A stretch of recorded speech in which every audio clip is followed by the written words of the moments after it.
오늘은 우리 마태복음 강해 설교 마지막 시간이 됩니다. 약 2년 동안 이 마태복음을 매주일마다 살펴보았는데 오늘 이제 마태복음을 마무리해야 되는 그 때가 왔습니다. 독일 속담에 엔데 구트, 알레스 구트 이런 말이 있는데요. 끝이 좋으면 다 좋다는 그런 말이 있듯이 오늘 마태복음 마지막 강해 설교를 통하여서 끝이 좋게 마무리되는 그런 은혜가 있기를 바라는데요. 오늘 아침에 식사를 하면서 우리 집사람에게 지금까지 마태복음 강해 설교 가운데 가장 인상이 남고 기억나는 설교를 이야기해 보라니까 아무 말을 하지 못하는 것을 봤는데요. 여러분들이 지금까지 2년 가까이 제를 통하여서 들었던 설교가 기억이 나지 않는다 하더라도 오늘 말씀은 반드시 기억해야 되는 말씀인데, 왜냐하면 예수님께서 성천하시면서 제자들에게 당부하신 말씀이고, 오늘 이 말씀은 가장 크고 최고의 명령, 오늘 지상명령, The Great Commission이기 때문에 반드시 기억해야 되는 그런 말씀입니다. 조금 전에 우리 배장님께서 기도해 주신 것처럼 2026년도 올해 희망찬 새해를 출발하면서 바로 이곳에서 우리가 예배를 드릴 때에 그때 우리 믿음의 공동체에게 주신 하나님의 말씀은 두려워하지 말라, 내가 너희와 함께하리라, 그 말씀을 붙잡고 우리는 새 출발했습니다. 그리고 지난 주일 우리에게 주신 말씀은 나의 갈릴리에서 새로 출발하라. 그 두 말씀을 종합해 보면은 어떤 일이든지 다시 시작하더라도 두려워하지 말라, 내가 너와 함께 해주기 때문에 주를 의지하고 믿음으로 가지고 전진해 가라, 그 말씀이었어요. 오늘 우리에게 주시는 말씀도 보면은 또 한 번 더 성령님께서 그 말씀을 컨펌해 주시는데, 마태복음 최고 마지막 장 마지막 절 마지막 부분 보십시오. 마지막 부분 보시면은 내가 세상 끝날까지 너희와 항상 함께 있으리라. 하나님께서 우리와 함께 하신다는 이 말씀은 마태복음의 알파와 오메가입니다. 마태복음 처음 시작할 때에 그때에 예수님의 탄생에 관한 기사가 나오면서 임마누엘, 하나님 우리와 함께 하신다는 그런 말씀이고요. 그 다음 마태복음 중간쯤 와서 마태복음 18장 20절에 보면 두세 사람이 내 이름으로 모이는 곳에 나도 그들 중에 있느니라. 다시 한번 확인시켜주고 마지막 장 28장 마지막 절에서 세상 끝날까지 항상 우리와 함께 해주신다는 그런 약속의 말씀을 주셨습니다.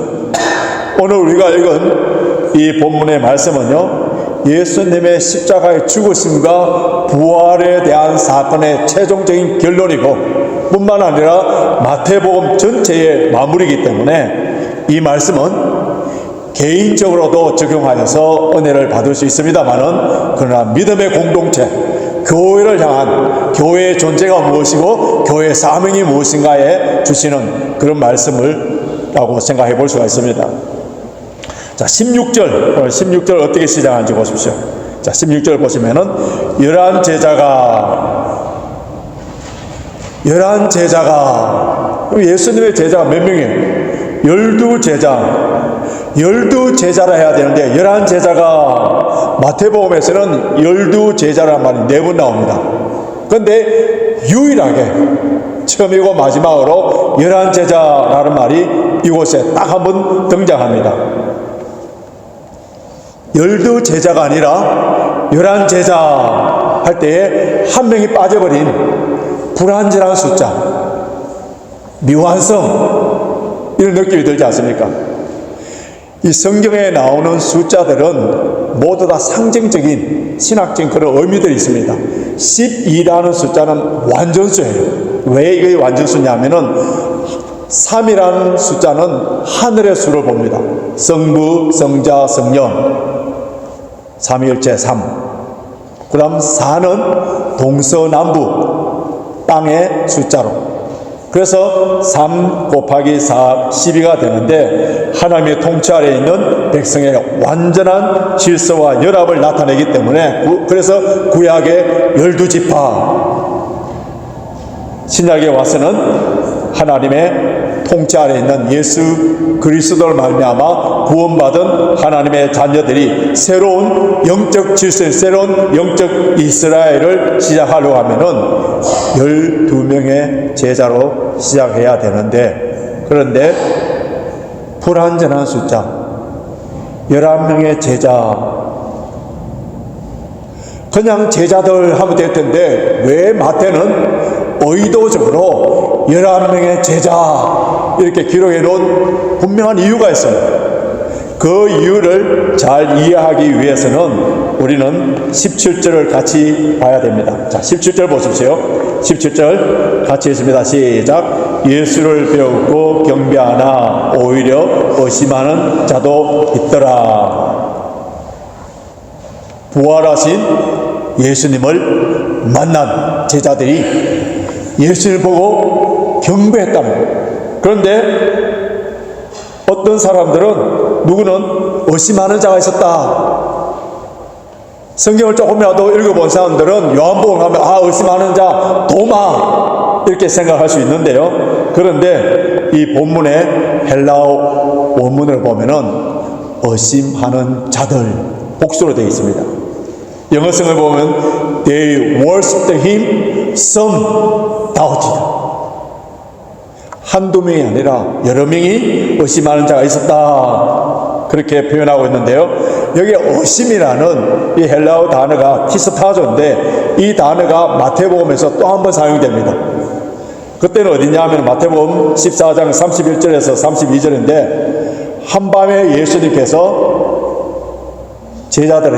제자들이 힘겹게 노를 저어가고 있을 때 예수님께서 물 위로 걸어서서 오니까 모든 제자들이 깜짝 놀라 유령이다 하면서 두려워하고 있을 그때에 우리 주님께서 안심하라 내니 두려워 말라 이렇게 말씀하시니까 베드로가 만일 주시어든 나를 명하사 물 위로 오라 하소서 하니까 주님께서 오라 하니까 베드로가 물 위로 걸어간 거예요. 근데 바람을 보는 순간에 무서워서 물에 빠져버립니다.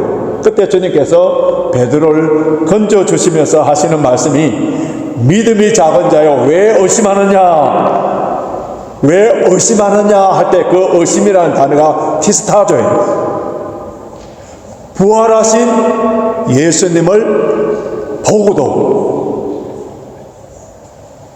믿음이 작아서 의심하는 자들 뿐만 아니라 그들은 영적인 물에 빠져버린 사람들, 넘어지는 자들이 있었다는 거예요. 자, 11 제자에 대한 불완전함, 그리고 예수님의 부활에 대해서 의심하는 제자들, 이런 말들을 통하여서 우리에게 전해주고자 하는 메시지가 뭘 것 같아요? 예수님께서는 이렇게 불완전하고 의심 많은 그런 제자들에게 그들에게 지상명령, 큰 사명을 주셨다는 거예요. 이것을 볼 때 우리 주님께서는 주님의 몸된 교회를 어떻게 사랑하시고 어떻게 인도해 가실 것인가에 대한 그런 메시지예요. 우리 레인저파크 교회 완벽한 교회가 아닙니다. 큰 교회도 아니에요. 우리 가운데는 어떤 분들은 예수님의 부활에 대해서 의심할 수 있는 그런 분들도 있을 거예요. 우리 모두 다 믿음이 성숙하여서 거룩하고 항상 성령 충만한 그런 사람들이 아니에요. 오늘 재직회를 하실 때 보시면 알겠습니다만은 작년에 우리 예산을 세웠는데 그 예산만큼 헌금되지 않은 마이너스 재정입니다. 또 11명의 제자, 12명이 아니라 11명의 제자라는 말처럼 우리 교회 성도들 양적인 성장을 볼 때에 작은 교회, 여러분 교회뿐만 아니라 우리 개인 한 사람 한 사람이 거룩한 완벽한 하나님 앞에 섰을 때에 모두들 다 부족한 존재지 않습니까? 목사님 저 자신부터 영적으로나 육적으로나 얼마나 연약합니까? 여러 모양으로 부족한 사람이에요. 이런 우리 교회에, 이런 우리 자신에게 주님께서 큰 사명을 주셨다는 것, 이런 얼마나 영광스러운 일이고 얼마나 감사한 일입니까? 큰 사명을 주실 때에는 주님께서는 그것을 감당할 수 있는 능력도 주시고 주님께서 책임져 주시겠다는 거예요. 그래서 우리는 각자 갖다 맡은 사명, 우리 교회에 맡겨준 사명에 충성하면 되는, 우리는 얼마나 성공했느냐 이것을 주님께서 물으시는 것이 아니라 너에게 맡겨준 사명의 사역에 얼마나 페이스풀했느냐, 얼마나 충성했느냐, 얼마나 성실했느냐, 이것을 물어보시는 거예요. 그럼 우리에게 사명을 주시고 그 사명을 감당하도록 능력을 주시는 분, 우리 주님이 오늘 어떤 분이신지 18절을 보시기 바랍니다. 자, 18절 같이 읽겠습니다. 시작. 예수께서 나와 일러 가라사대 하늘과 땅의 모든 권세를 내게 주셨으니, 하늘과 땅의 모든 권세를 받으신 분, 이것은 한마디로 온 우주 만물을, 영적인 세계든 모든 것을 다 다스리시는 왕이라는 거예요. 마태복음은 2장에서부터 예수님을 유대인 왕으로 표현되어 있습니다. 유대 베들레헴의 아기 예수가 태어났었을 때 찾아왔던 동방 박사들이 예수님을 유대인의 왕이라 했습니다. 마태복음 2장 2절을 보면은 유대인의 왕으로 나신 이가 어디 계십니까? 우리가 동방에서 그의 별을 보고 그에게 경배하러 왔습니다. 그렇게 했는데 부활하신 예수님께서는 한 유대의 왕이 아니라 만왕의 왕, 만주의 주로서 하늘과 땅의 모든 권세를 가지신 그러한 분이라는 거예요.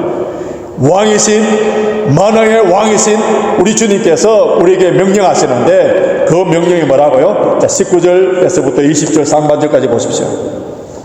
제가 읽어드리겠습니다. 그러므로 너희는 가서 모든 족속으로 제자를 삼아 아버지와 아들과 성령의 이름으로 세례를 주고 내가 너에게 분부한 모든 것을 가르쳐 지키게 하라. 이게 흔히들 지상명령이랍니다. 지상대명령. 지상 하니까 하물 조금 아시면 땅 위에 이렇게 생각하는데 그런 지상이 아니고요. 최상, 최고, 영어로 표현하면 The Great Commission, 지상명령. 마태복음을 마무리하면서 우리 마태복음 안에는 지상명령뿐만 아니라 또 최고의 계명, 가장 큰 계명, The Great Commandment, 그것도 있었죠.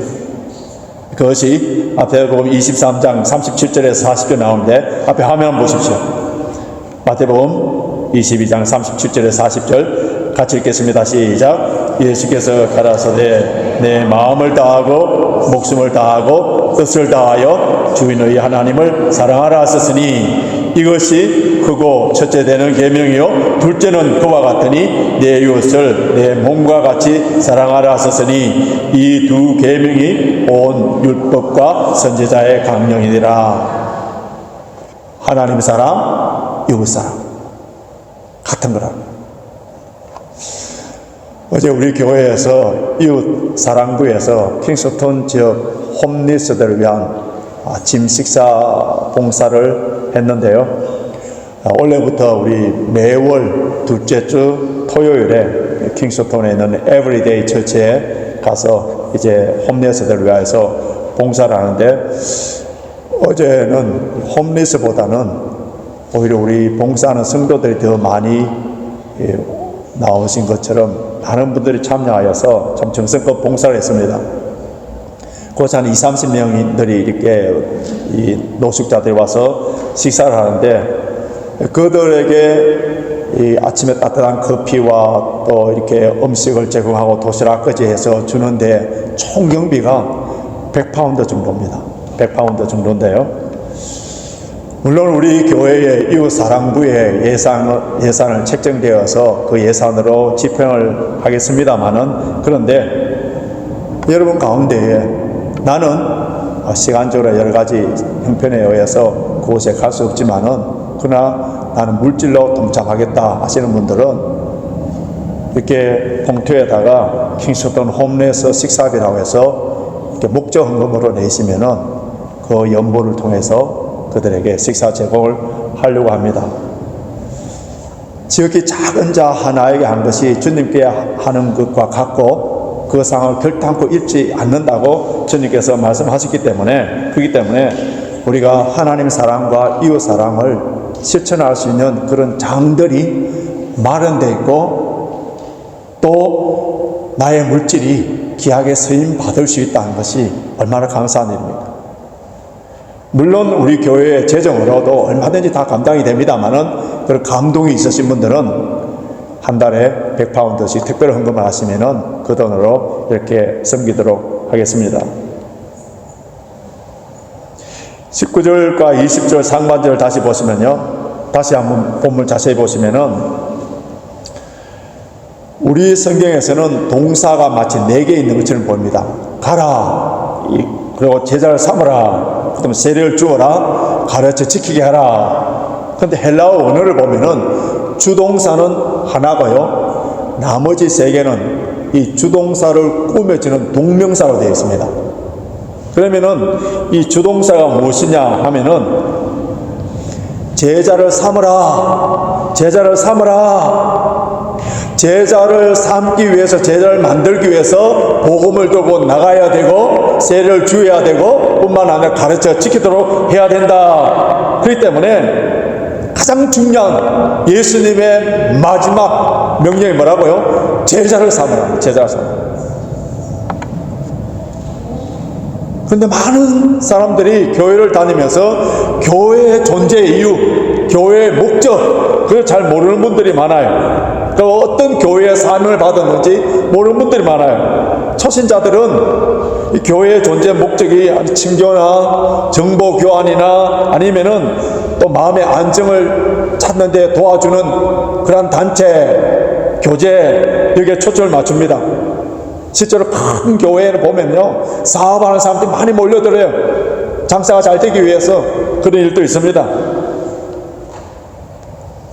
근데 신앙생활을 오래 하신 분들 가운데 교회의 존재 목적이 뭡니까? 하면 어떤 분들은 예배, 어떤 분들은 교육, 어떤 분들은 선교, 구제, 교제, 다양하게 대답을 하기도 합니다. 물론 교회는 이런 모든 사역들을 다 감당해 나가야 됩니다만은, 그러나 어떤 사람은 예배를 중요시 여기고, 어떤 사람은 구제를, 선교를 각자 제 속에는 옳은 대로 중요하다, 이것은 교회가 이것을 해야 된다, 이것을 해야 된다 하기 때문에 어떻게 됩니까? 교회 안에서 분쟁이 있고 다툼이 있을 수밖에 없어요. 내 생각에 내가 이것을 가장 중요시 여기기 때문에 교회가 이렇게 해야 된다 또 주장할 수 있어요. 그런데 교회는 예수 그리스도의 몸에, 머리는 예수님의, 몸과 머리가 따로 놀면은 머리의 지시대로 몸이 움직여주지 않는다면은 그건 어떻게 됩니까? 병든 몸이든지 아니면은 장애든지 언제나 몸이 아니에요.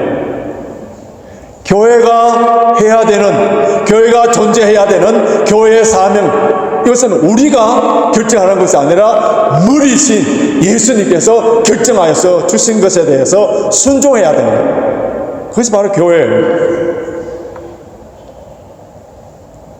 교회를 향하여서 우리에게 주시는, 명령하시는 분이 누구라고요? 하늘과 땅의 권세를 가지신 예수님.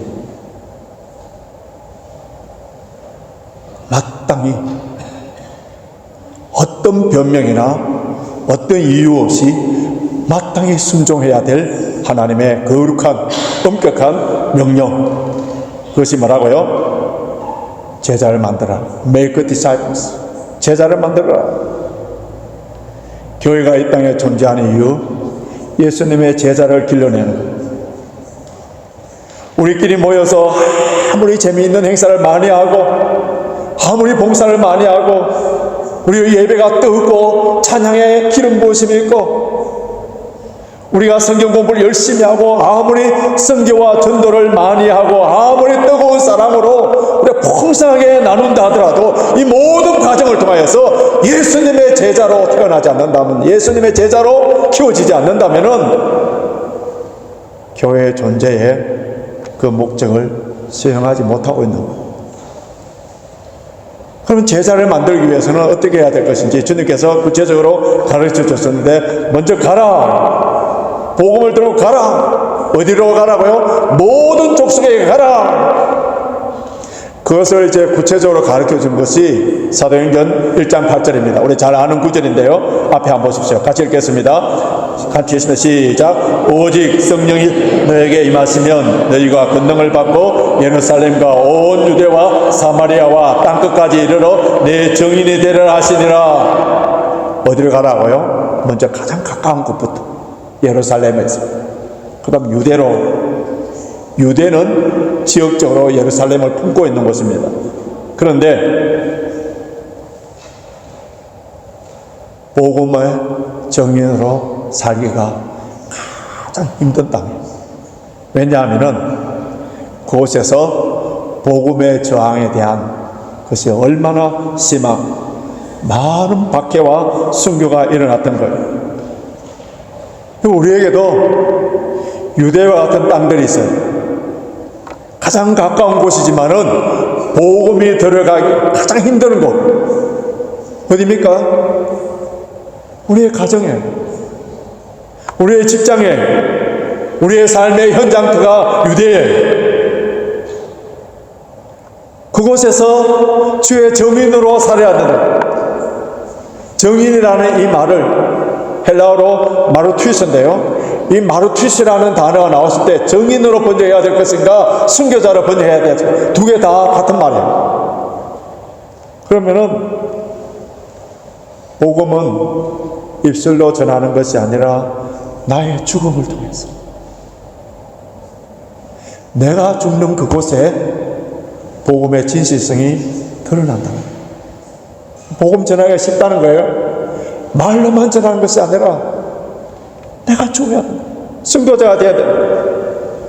그리고 유대에서 어디로 가라고요? 사마리아로 가라. 유대와 사마리아는 종교적으로, 문화적으로, 정치적으로 가까이 할 수 없는 원수지간에 이런 것도 가라는 거예요. 정치적인 이데올로기가 다른 이런 곳에 그 모든 장벽을 무너뜨리고 복음으로 하나가 되도록 가라. 그리고 마지막으로는 땅끝까지 가라. 지리적으로, 문화적으로 땅끝을 말하는데요, 우리 모두 선교사가 되어서 땅끝까지 다 갈 수는 없어요. 그러나 선교사를 위하여서 선교 헌금을 하고 선교사님의 이름을 부르면서 새벽마다 그 한 영혼을 위하여서 기도할 때에 우리는 기도와 물질로 땅끝에 갈 수 있는 겁니다. 원래 우리 교회에서 단기 선교를 계획하는데요, 여러분 지금부터 기도해 주시고 할 수만 있으면은 물질로, 선교 헌금으로, 또 직접 가는 선교사로 헌신해 주시길 바랍니다. 제자 삼는 일에 있어서는 첫 번째 중요한 것은 가는 거였어요. 두 번째는 아버지와 아들과 성령의 이름으로 세례를 주라 했는데, 여기에서 이름으로 세례를 주라 했을 때에 성부, 성자, 성령이기 때문에 이름들로 나오는 것이 아니라 단수로 나옵니다. 이름으로 삼위일체 하나님을 볼 수 있는데요, 제자들은 분명히 예수님의 제자이지만 그럼에도 불구하고 그들은 단순히 예수님만 섬기는 자가 아니라 삼위일체 하나님을 섬기는 자로서 삼위일체 하나님의 이름으로 세례를 주라는 거예요. 교리적으로, 신학적으로 굉장히 깊은 내용인데요, 삼위일체 이름으로 세례를 받은 사람들은, 우리 모두 세례 받을 때 성부와 성자와 성령의 이름으로, 삼위일체의 이름으로 세례를 받은 사람들은 신앙의 삼위일체적인 균형을 갖춰야 됩니다. 어느 한 위격에 치우쳐지면 안 되고요. 예수님의 은혜에 힘입어서 하나님의 사랑 안에 거하고 성령의 인도하심을 받아서 이웃을 사랑하는 균형 잡힌 신앙생활이 바로 삼위일체적인 신앙생활이에요. 많은 이단들, 사이비들은 한쪽에만 치우쳐져 극단적으로 가다가 이단이 되어버립니다. 균형 잡힌 성부와 성자와 성령의 이름으로 세례를 주고 삼위일체적인 균형 잡힌 신앙생활을 하라는 거예요. 이런 사람들을 양육해내는 것이 바로 제자 훈련이에요. 제자 삼는 거라는 거예요. 그리고 다음으로는 뭐를 하라고 했습니까? 가르쳐 지키게 하라. 가르쳐 지키게 하라. Teach to observe. 가르치는데 가르치는 것으로 끝나는 것이 아니라 하나님 주님의 말씀을 가르치면 그것을 지킬 수 있도록 가르치라. 단순한 지식 전달이 아니라 삶 속에 그 말씀을 순종하도록 훈련시키라는 거예요. 올바른 복음 전파는 말로만 하는 것이 아니라 삶의 변화를 일으키는 겁니다. 성숙한 그리스도, 예수 그리스도의 창삼 분량이 충만한 데까지 이르도록 온전한 사람이 되도록 말씀으로 가르치며 삶을 통해서 본을 보여주는 일들을 계속 하는 겁니다.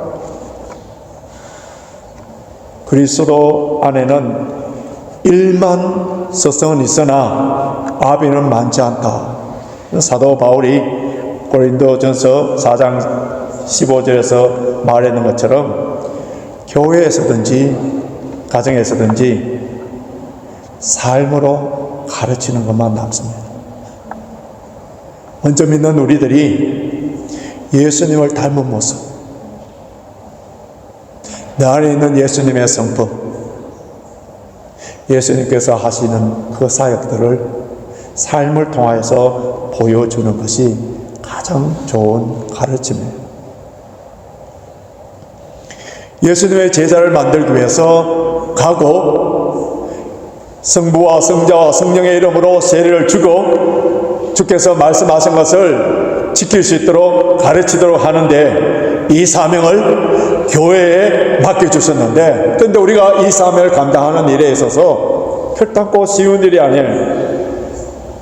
우리의 능력과 힘으로 할 수 없는 그런 일이기 때문에, 그래서 우리 주님께서 성천하시면서 우리에게 마지막으로 하신 말씀이 뭐라고요? 내가 세상 끝날까지 항상 너희와 함께하겠다. 항상